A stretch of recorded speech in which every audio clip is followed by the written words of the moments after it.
গৌতম বুদ্ধের জন্ম, তার বিশেষ ঐশ্বরিক জ্ঞানলাভ ও মৃত্যু, এই তিনটি ঘটনাই ঘটেছিল এই পূর্ণিমার তিথিতে। তাই পবিত্র এই দিনটিকে ধর্মীয় আচার ও উৎসব হিসেবে পালন করেন বৌদ্ধ সম্প্রদায়ের মানুষ।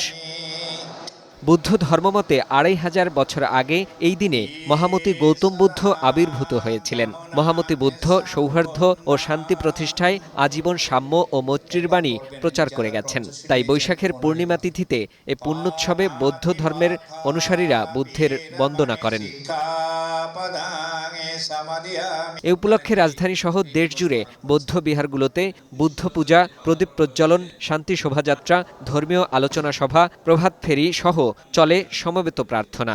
মহাপরিনির্বাণ প্রার্থী হয়েছিলেন আজকের এই দিন, যে দিনকে শরদে ভরণে অর্চনায় পূজায় আজকে অন্তর জগৎকে আলোকিত করেছেন।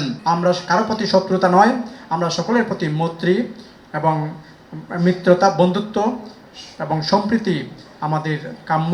এছাড়াও মানবজাতির শান্তি ও মঙ্গল কামনায় বিশেষ প্রার্থনা করেন বুদ্ধের আদর্শ অনুসারীরা। আজকে বুদ্ধ পূর্ণিমা উদযাপন করতে এসেছি, সবাইকে বুদ্ধ পূর্ণিমার শুভেচ্ছা। বুদ্ধের যে বাণী, মৈত্রী বাণী, সেটা যেন দিকে দিকে ছড়িয়ে পড়ে, অশান্তি দূর হয়েছে। আমাদের ধর্মীয় চেতনা, ভাব গাম্ভীর্য, এগুলো আমরা রক্ষা করে সামনে এগিয়ে যাব। পৃথিবীর সকল প্রাণীর আমরা সুখী হতে পারি, এই আর কি প্রার্থনা।